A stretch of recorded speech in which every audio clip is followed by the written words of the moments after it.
rregulloren mandatet dhe imunitetin. Zoti Ursim Manja, si relator, fjala për ju. Fjala për zotin Ursim Manja.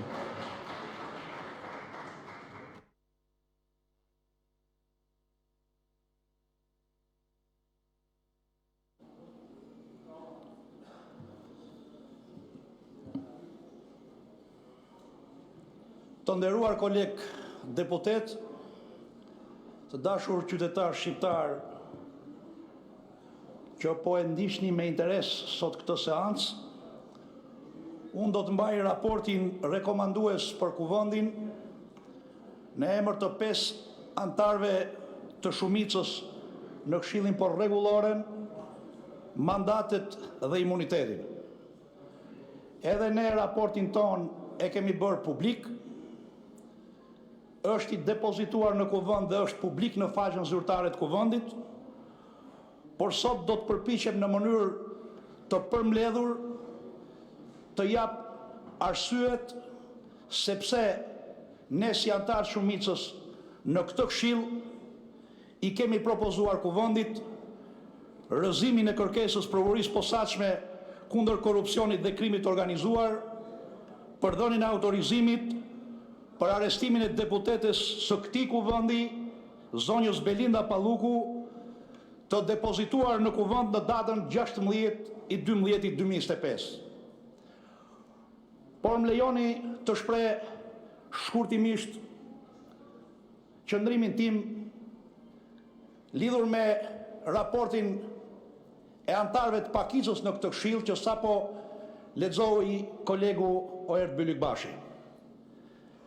Kam qenë nga viti 2013 në këtë kuvend dhe në fakt në këtë sallë kjo është kërkesa e 7 e organit akuzës që vjen në këtë kuvend për dhënie autorizimi për arestimin e një antari të parlamentit, kontrollin personal apo kontrollin e banesës.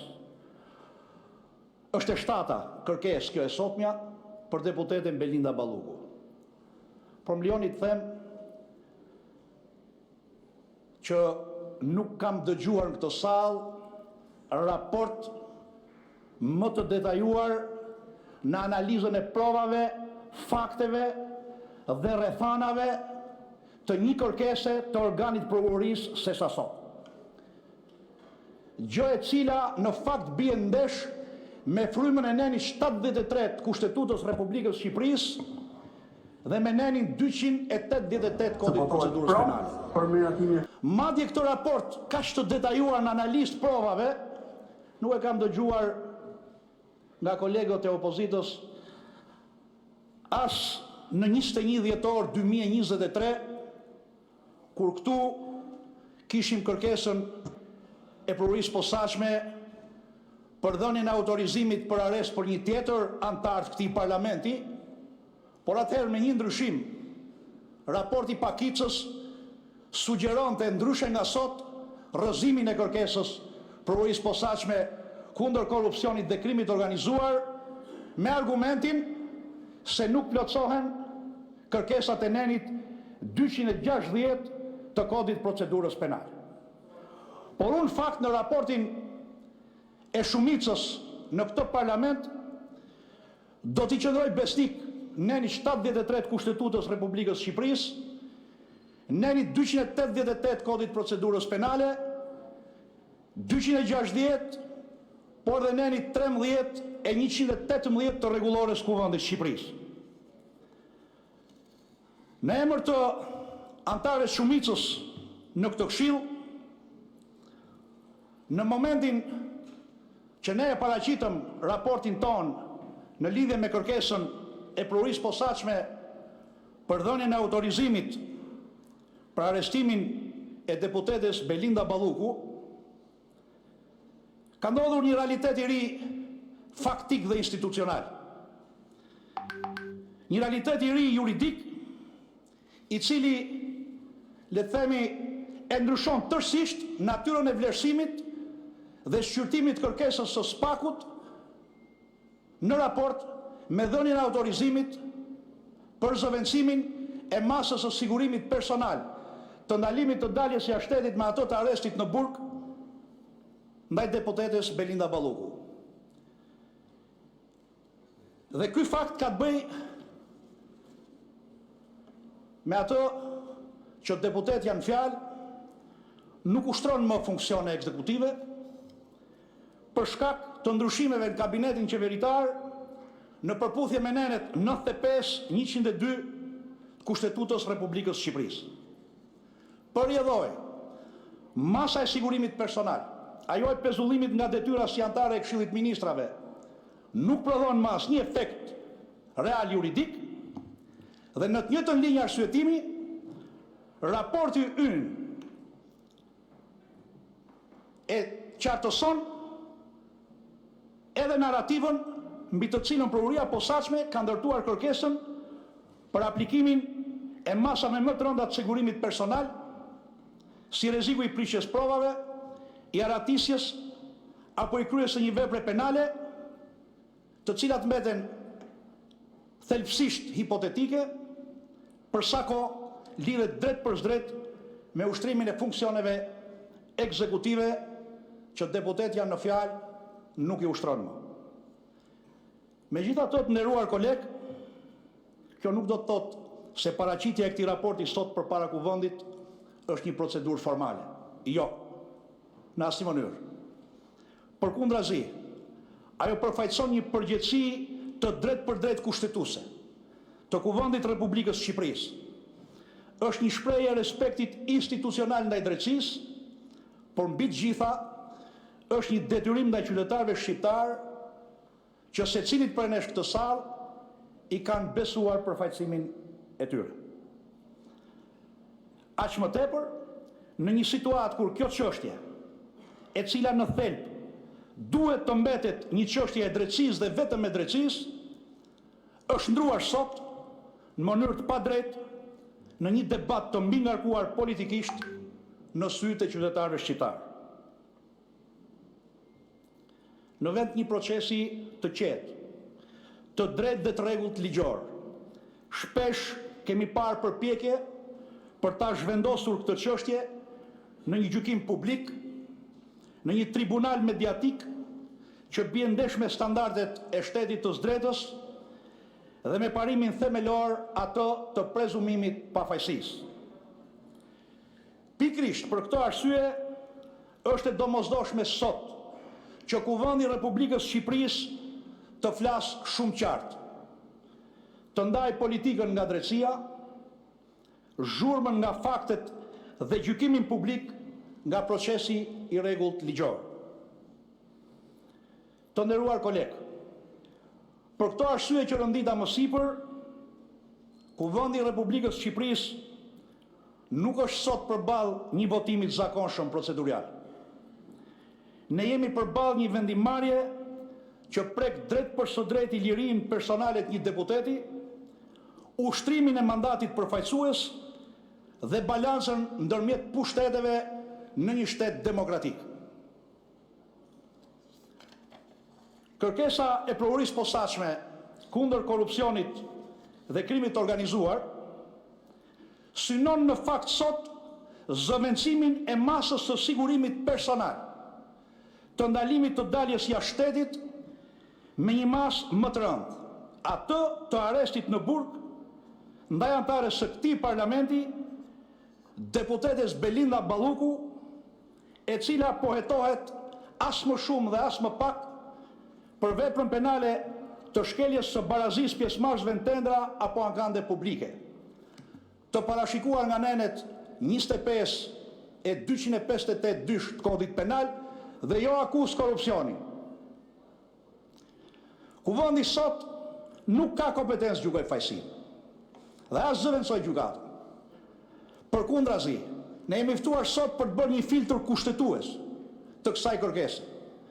Dhe ky filtr nuk është dhe nuk mund të jetë formal. Ai është një mekanizëm thelbësor për ruajtjen e balancës institucionale dhe për respektimin e rolit që kushtetuta i ka dhënë pushtetit legjislativ në raport me pushtetet e tjera.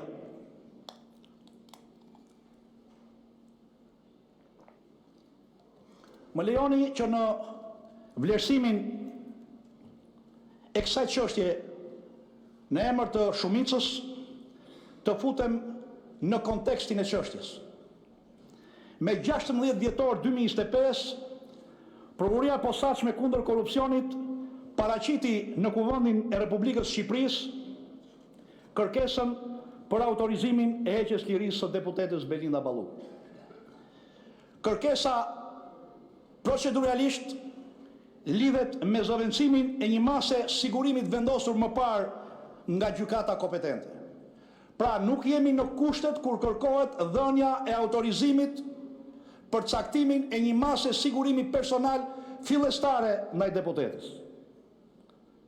Sepse hetimet për të kishin filluar me kohë, që në gusht të vitit 2024.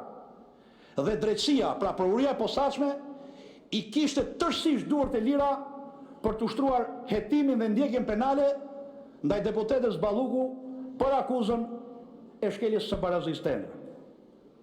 Me 19 nëntor 2025, Gjykata e Posaçme kundër korrupsionit caktoi ndaj deputetës masën e sigurimit personal të ndalimit daljes jashtë shtetit. Kjo masë vazhdon të jetë në fuqi edhe sot, sipas të dhënave në raportin, në relacionin që shoqëron kërkesën e Prokurorisë Posaçme, dhe që del qartësisht se kjo masë është respektuar në mënyrë rigoroze nga deputetja Belinda Balluku. Kërkesa në thelb synon ta zëvendësoj këtë masë, të cilën deputetja e ka respektuar dhe ka qenë masa më e përshtatshme sipas vendimit të gjykatës posaçme, kërkon ta zëvendësoj sot me masën e arrestit në burg apo arrest shtëpi. Prokuroria e ka argumentuar kërkesën me pretendimin se janë rënduar nevojat e masës së sigurimit. Pra, nuk jemi në kushtet kur nuk është respektuar masa e parë, por jemi në kushtet, thot Prokuroria, se nuk është respektuar, se janë rënduar nevojat e sigurimit. Tani me 16 dhjetor, kërkesa erdhi në kuvend dhe Këshilli për Rregulloren, Mandatet dhe Imunitetin, bazuar në nenin 73 të Kushtetutës Republikës Shqipërisë, neneve 288, 289, 260 të Kodit Procedurës dhe neneve 13 e 118 të rregullorës, e shqyrtuam këtë kërkesë në 12 tonat. Në datën 19 dhjetor 2025 dhe në datën 23 shkurt të vitit 2026. Sigurisht me dyert të mbyllura, duke respektuar kërkesën e organit të akuzës për ruajtjen e sekretit hetimor. Roli i kuvendit në shqyrtimin e kësaj kërkese është i natyrës kushtetuso-proceduriale dhe jo gjyqësore. Kuvendi nuk vlerëson fajësinë penale, nuk analizon provat në themel të çështjes, pasi kjo kompetencë në mënyrë ekskluzive i rezervohet gjykatës. Në përputhje me nenin 288 Kodit Procedurës Penale, kërkesa për autorizim duhet shoqërohet me një relacion të arsyetuar dhe mbi provat mbi të cilat mbështetet organi i akuzës.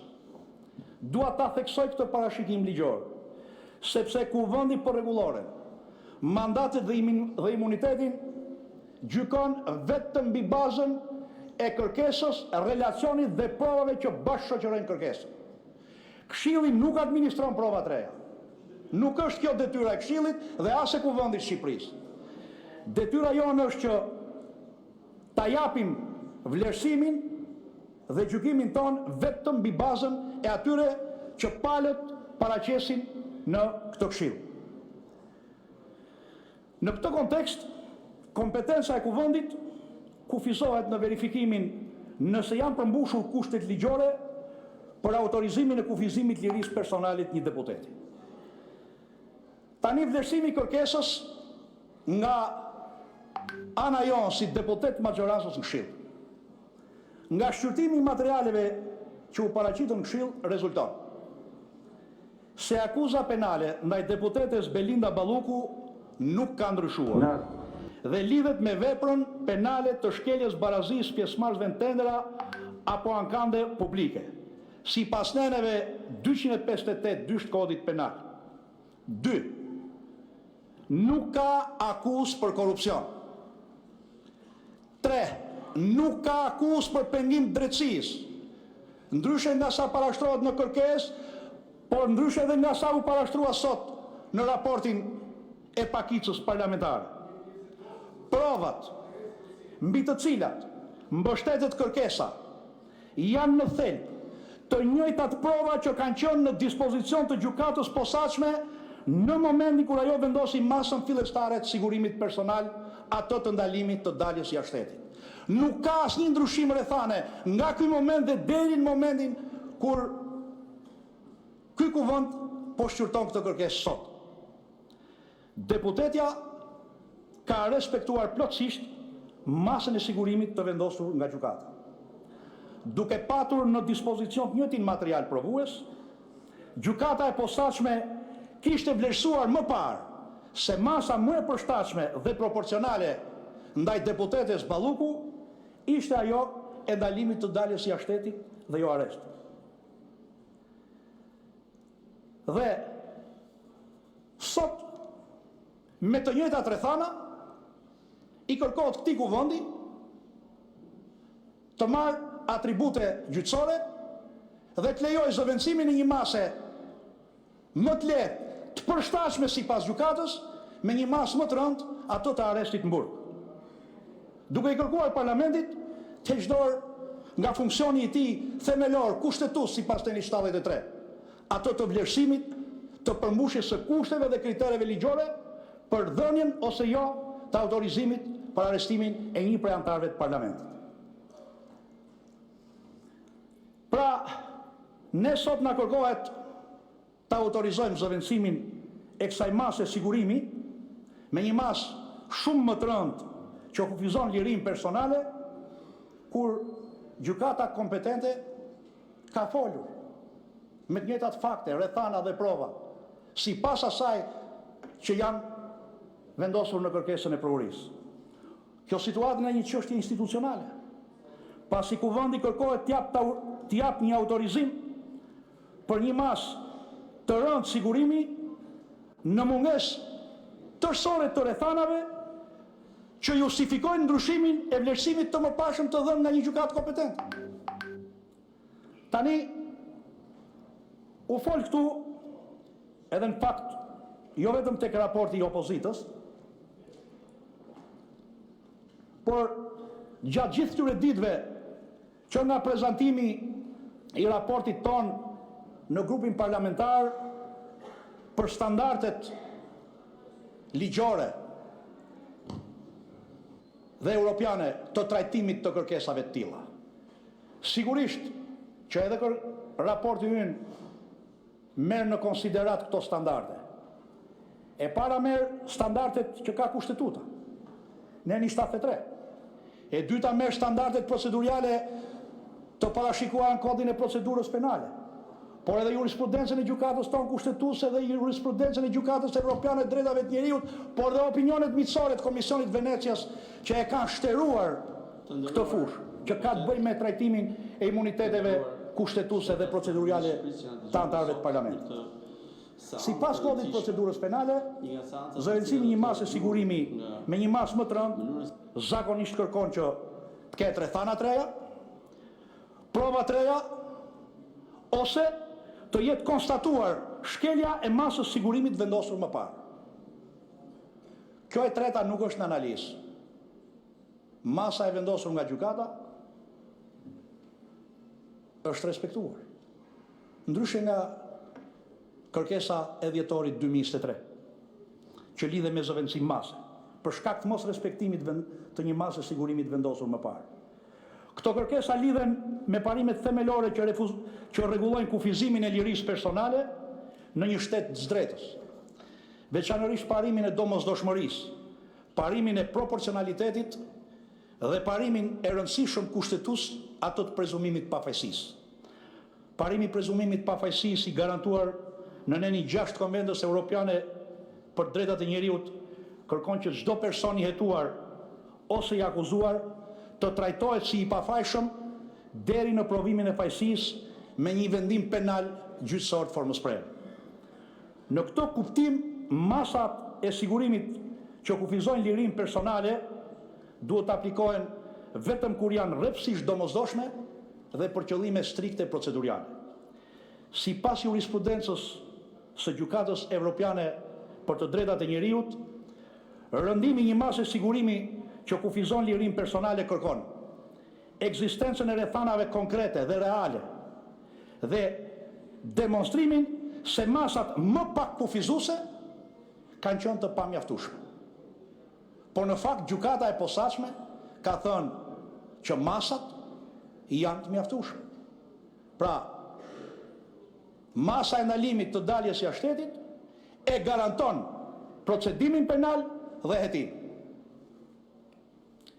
Sipas neni 73 Kushtetutës Republikës Shqipërisë, arrestimi ose ndalimi i një deputeti kërkon autorizimin paraprak të kuvendit. Kjo garanci kushtetuese jam edhe unë plotësisht dakord që synon të mbroj pavarësinë e pushtetit legjislativ, ushtrimin e lirë të mandatit parlamentar dhe balancën ndërmjet pushteteve kushtetuese në Republikën tonë. Kuvendi nuk është organ që gjykon çështjen penale. Ky mision i takon drejtësisë dhe nuk rivlerëson provat e hetimit penal. Ato i bën gjykata. Roli ynë në verifikimin kufizohet në verifikimin nëse janë përmbushur kushtet ligjore për autorizimin e kufizimit të lirisë personale të një deputeti. Në rastin konkret të deputetes Belinda Balluku. Në përfundim, pas shqyrtimit kërkesës dhe materialeve të paraqitura, ne antarët e shumicës në Këshillin për rregulloren, mandatet dhe imunitetin, kemi arritur në përfundimin se kërkesa e provurisë posaçme lidhet me zëvendësimin e një mase sigurimi ekzistuese që është respektuar plotësisht nga deputetja Belinda Balluku dhe që është gjykuar si e përshtatshme me të njëjtat fakte, prova dhe rrethana nga gjykata kompetente që është gjykata kundër korrupsionit dhe krimit organizuar, gjë e cila është lënë fuqi edhe nga gjykata e apelit të posaçëm. Së dyti, akuza dhe materiali provues mbeten të njëjta me ato që ka patur në dispozicion qoftë provuria posaçme, qoftë gjykata e posaçme në momentin që e kanë caktuar këtë masë. Masa është respektuar plotësisht, nuk janë identifikuar rrethanat të reja që ta justifikojnë vendosjen e kësaj mase. Akuza ngelet po e njëjta, ajo është shkeljes barazisë tendra dhe jo akuzë korrupsioni, nuk ka akuzë për pengim të drejtësisë dhe gjendur në këto rrethana, ne në respekt të këtij kuadri kushtetues, procedurial dhe ligjor, që në hierarki fillon me nenin 73 Kushtetutës Republikës Shqipërisë e pastaj me kodin e procedurës penale dhe rregulloren e kuvendit, i sugjerojmë sot këtij kuvendi rrëzimin e kërkesës provurisë posaçme kundër korrupsionit dhe krimit organizuar, përdhënien e autorizimit për zëvendësimin e masës së sigurimit personal të ndalimit të daljes jashtë shtetit ndaj deputetes Belinda Balluku me atë më të rëndën të arrestit në burg ose në shtëpi. Mosdhënien e këtij autorizimi, pasi nga shqyrtimi i materialeve dhe rrethanave që bashkëshoqëronin kërkesën e provurisë posaçme, nuk rezulton të jetë evidentuar domosdoshmëria e vendosjes së një mase të tillë në raport me ushtrimin e mandatit parlamentar dhe me funksionimin e institucionit të kuvendit.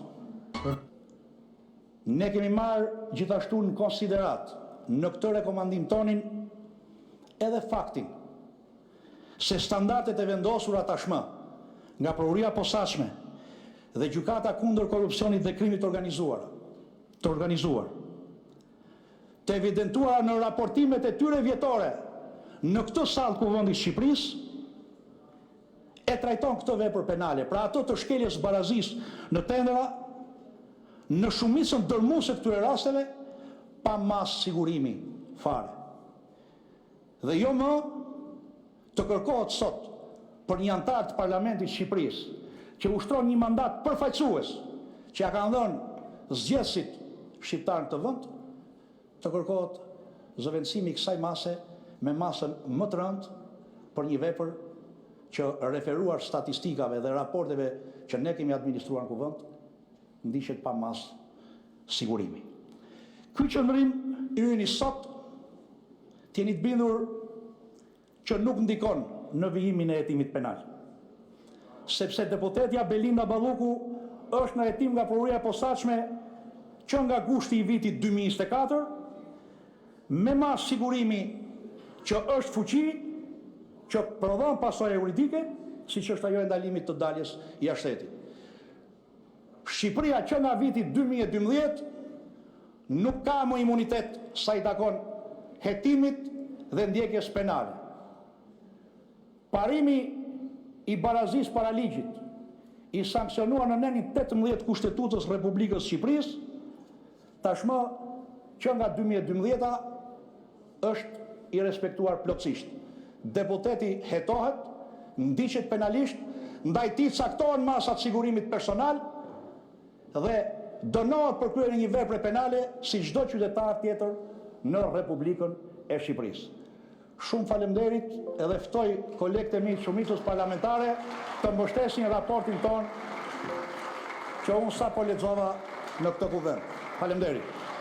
Faleminderit zoti Manja. Siç e theksova më sipër, sipas rregullores, raportet e Këshillit